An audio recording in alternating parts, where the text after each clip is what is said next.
And we begin this sermon in Revelation chapter 2 with a youth skit.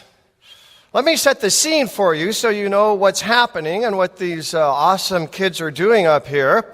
Imagine that they are on a Southwest airline flight, right? And they're going from, let's say, Chicago to Dallas. And everything is just fantastic. These passengers are just having the time of their life, very relaxed, when all of a sudden, disaster strikes. All of the engines on the Southwest airline flight burst into flames. And so the pilot bursts out of his cockpit and he runs into the cabin, and this is what happens next. Everyone, listen. It is imperative that we evacuate the plane immediately. We are going to crash. Look, you will all be safe. I have a parachute for each one of you.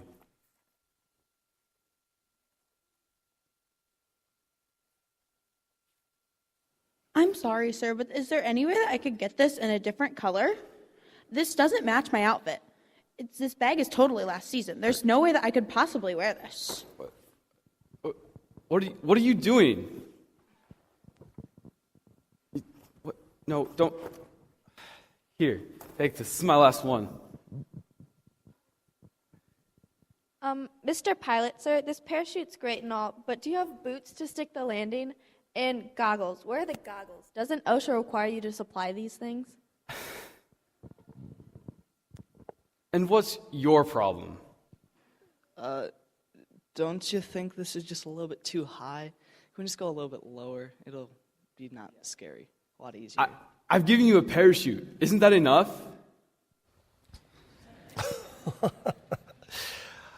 Thank you very much. The key line there would be the last line, and we want to build this sermon around that, along with Revelation chapter 2. I've given you a parachute. The plane's going down. The pilot gives them a parachute. Isn't that enough? Sounds kind of crazy, doesn't it? We know from the news that a lot of crazy things are happening on planes these days, right? Especially if you're a passenger on a plane. But this seems to be really super kind of crazy. These passengers in a plane going down, and the pilot gives them a parachute, and they say that's not enough. That's crazy, isn't it? Never happens, right? But maybe something similarly happens when people like us are in a pinch because of our problems. You see, sometimes what God gives us in our problems just doesn't seem to be enough. Let me repeat that, because that's exactly what we are trying to launch a frontal attack against this morning. Quite often, if you're anything like me, when the plane's going down, what God gives you just doesn't seem to be enough. So this is a sermon all about problems. Disastrous problems, dire problems, distressing problems. This is a sermon about problems when our plane is going down in flames and very fast. This is a sermon that talks about confronting these problems, surviving these problems, overcoming these problems. And we all need this sermon because we all know what it's like when life is like an airplane and the engines have suddenly caught fire and we feel like we're going down in flames very, very, very fast.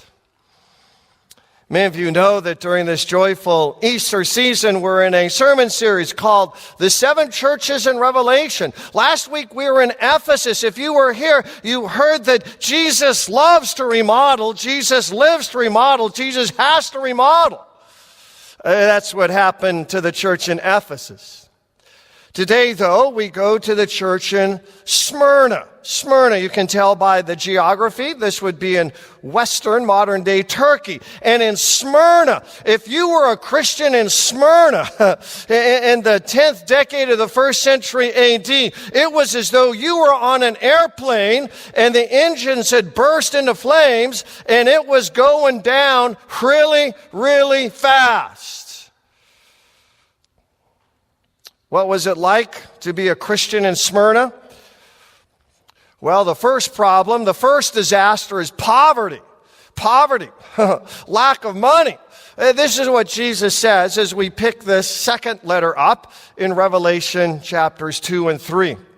He says to these believers, I know your afflictions. Your afflictions. So these are not just normal afflictions like you can't mow your lawn for 3 weeks because it rained so much, right? This is a kind of affliction that hits the pocketbook. This Greek word potakeion means severe financial affliction. In fact, potakeion is the most intense Greek word in the New Testament that describes financial loss. It means these people in Smyrna, they're bankrupt, they're penniless, they have no money, they have no job, they have no home, they have no life savings, they have no pension, they have absolutely nothing. So what brought about this dire set of economic circumstances? What brought about the fact that these believers in Smyrna are as though they have a shopping cart and all they own is in that shopping cart? The next portion of Revelation 2:9 answers those questions. Jesus says, I know the slander of those who say they're Jews. Slander. You know what slander is? Slander is when people are lying about you. They're making stuff up. They're saying stuff that isn't true. That's slander. And the Jews in Smyrna are slandering, lying about, making stuff up about the Christians in Smyrna. The animosity that we see between Jesus and the Jews in the Gospels. The animosity we see between Christians and Jews in the book of Acts. The animosity we see between Christians and Jews in New Testament letters like Philippians and 1 Thessalonians. That animosity has come to Smyrna now full throttle. These Jews are lying about Christians in front of Roman officials. And the Roman officials in Smyrna are believing the lies, the slander of the Jews against the Christians. So you know what the Roman officials are doing? They are plundering and looting Christian homes and businesses. And Roman officials are confiscating Christian property and assets. These believers in Smyrna are living in poverty. Absolute poverty. The Greek word there is potakeion. They have just a little bit of nothing. It gets worse. Not only is the plane going down because of poverty, there's also prison involved. Revelation 2:10 says the devil. Now, the devil there is the Roman Empire. You got to understand this. but behind the Roman Empire would be the devil, the ancient serpent, the accuser, the liar. So the devil, using the Roman Empire, is going to put some of these Christians in prison.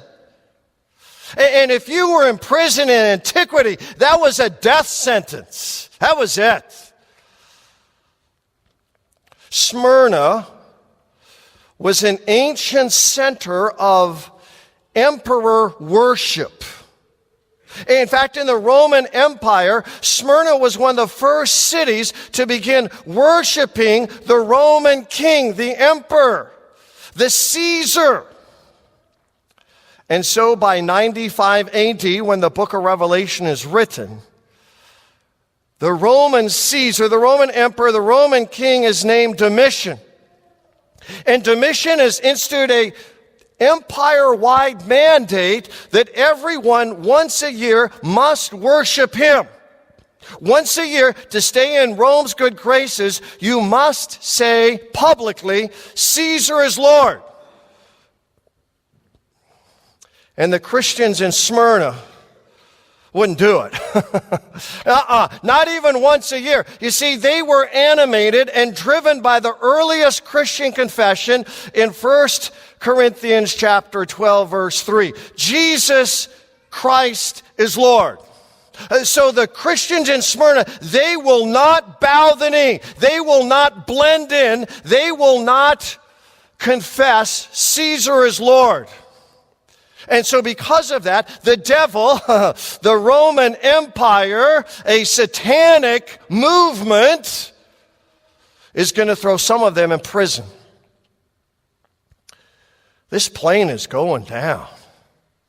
Poverty, prison, it gets even worse. Persecution. Revelation 2:10 continues to say, you, Jesus is addressing these Christians in Smyrna, you will suffer persecution. Now the word here is thlipsin in John's Greek. Thlipsin. And if you were a Roman citizen in the 1st century AD and you heard the word thlipsin, you would be beside yourself. Thlipsin means to crush or squeeze. And what the Romans would do if they weren't throwing you in prison or crucifying you is they would lay you flat on your back. And they would put a huge boulder or rock over you, and it would slowly go down, and it would slowly crush you, squeeze you, destroy you. Not thlipsin. Oh yeah, Jesus says, gird your loins, believers in Smyrna. Thlipsin, crushing, squeezing, is coming down. This flight is going down fast. It's in flames. It looks hopeless. Poverty, prison, persecution, but the pilot, and I mean the pilot, now Charlie McLean, you're a very good pilot over there, all right?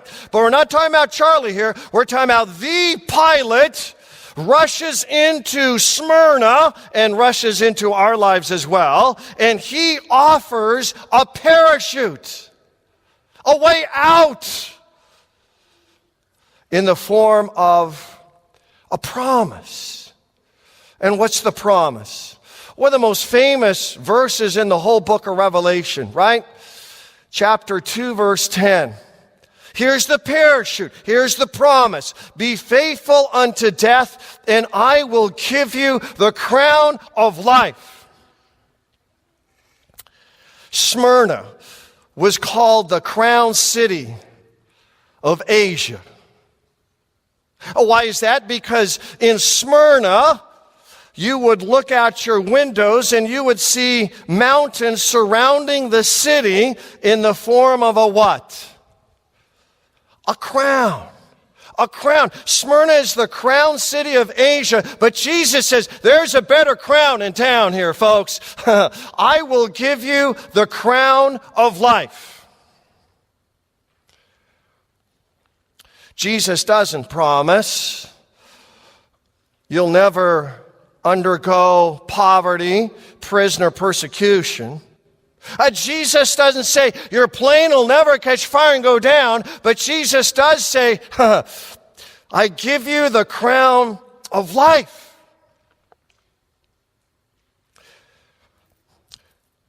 So when we're at the window of the plane watching it go down, and we move from the window to the door, what's our response to the promise? How do you and I respond to the parachute, if you will, the parachute, the promise of the crown of eternal life? What do we say when this is what God offers us in Jesus Christ? What's our response? If you're anything like me, true confession, quite often you say, this crown of life is simply not enough. God, in addition to that, I want you to guarantee today you will take away my darkness and oppression. God, in addition to this, I want you to guarantee that my 3 children who live in Colorado, they will live happy and productive lives. God, I also want you to guarantee that you will bless my every effort, further every plan, and bring success to every project. God, don't you get it? The crown of life just isn't enough. You know what Jesus says to that? In Revelation chapter 2, verse 8. You're rich. Rich. Jesus says, you have won the spiritual lottery. You are spiritual billionaires. You are rich when you have the crown of life, because you see, with the crown of life, you have forgiven life, and you have resurrection life, and you have life with a purpose and a plan. Oh, Jesus pushes back hard on that. He says, with the crown of life, you're rich. You have everything you need. And we say, what gives you the authority to make that judgment call, Jesus? Jesus says, these are the words of him who died and came to life again. This is the crucified one who is risen indeed. This is the reigning King of the ages, who comes and makes this claim on your life and mine just here, just now. Jesus, the crucified and risen one, says this crown of life is always enough. Because with this crown of life, this crown of eternal life, we have this promise at the end of the letter to the church in Smyrna. Jesus says, he who overcomes, you see, with this crown of life, will not be hurt at all by the second death. Time out. Second death. What does that mean? Well, we're in the book of Revelation, so the idea is that we get confused a little bit sometimes. The second death, what in the world is that all about? We turn to Revelation chapter 20, where Jesus uses the term, again, you can see second death. Blessed and holy are those who have part in the first resurrection. The second death has no power over them. Same promise. Second death, bring it on. It will not have any authority or power over us. But I can tell you're still kind of confused. What is this second death? What is the first resurrection? Well, have no fear. Your pastor is still here. So if there's a first resurrection and a second death, that implies there's a first death. What's the first death? According to the book of Revelation, it means we're born spiritually dead, blind, and enemies of God. It means when we're born in the world, we have no hope, we have no future, we have no Jesus. All we know is spiritual darkness and death. That's the first death. The second death, then, is physical death. It's when our bodies wear out, or we walk in front of a bus, or we get cancer midlife, and we simply stop breathing. Well, then the first resurrection is being baptized and being born again and coming to faith in Jesus. You see, I was dead, but now you see, in Jesus, I'm alive. That's the first resurrection. So then the second resurrection is when Christ returns. And this body of mine will be raised again, and I will be with the Lamb singing his praises forevermore. Get it? So when we go back to the promise, he who overcomes will not be hurt at all by the second death. Jesus is talking about what? Physical death. The last enemy, as Paul calls it in 1 Corinthians 15. But we have victory over that. Why? Because of the crown of life. So we've gone from poverty to prison to persecution, to this awesome promise, and then we circle back because Jesus says you want to persevere. This is the 5th P on your outline, persevere. He says be faithful unto death. Don't quit. Don't phase out on this. It's so tempting, right? When the poverty and the prison, the persecution hits, that I just want to quit. God, if this is how life goes, forget it. I'm going to take my marbles and go home. Jesus says, don't do that. Persevere. Hold on tight. Easier said than done. You see, it's easy to begin, isn't it? It's tougher than nails to finish. It's easy to start something. It is a horse of a different color to actually finish. I once started a rock collection, and I quit because I lost interest. Who likes a bunch of rocks anyway?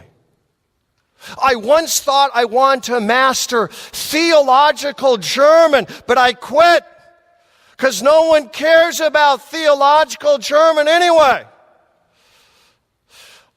I once trained to run a marathon, but I quit because I would run 20 to 22 miles and I would come back and I would have a nauseous feeling in my stomach and I would begin to vomit. So I quit. I didn't like the nauseous feeling and my wife didn't like it when I threw up. It's so easy to start something, isn't it? It's so hard to finish, especially when it comes to Jesus. It should come as no surprise to any of us that many begin as Christians, but they don't finish.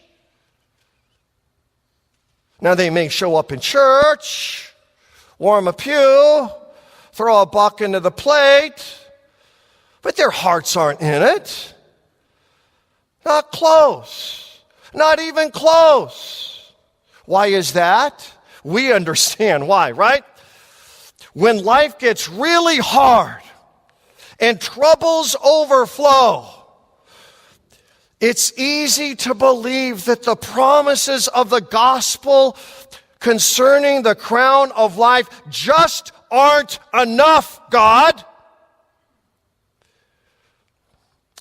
That's why to the church in Philadelphia in Revelation chapter 3, verse 11, we come back to this theme of the crown, and Jesus says, hold on. Now hold on. This is a huge verb.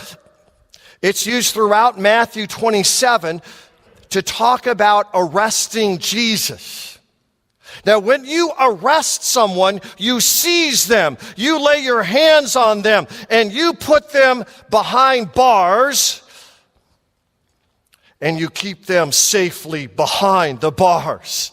Jesus says when it comes to this crown of life, arrest it. Put it under lock and key. Hold on to this with everything you've got. A man named Polycarp actually believed all of this. Polycarp? Who's Polycarp? Polycarp was burned to death by the Romans on February 23rd, 155 AD. There's the painting.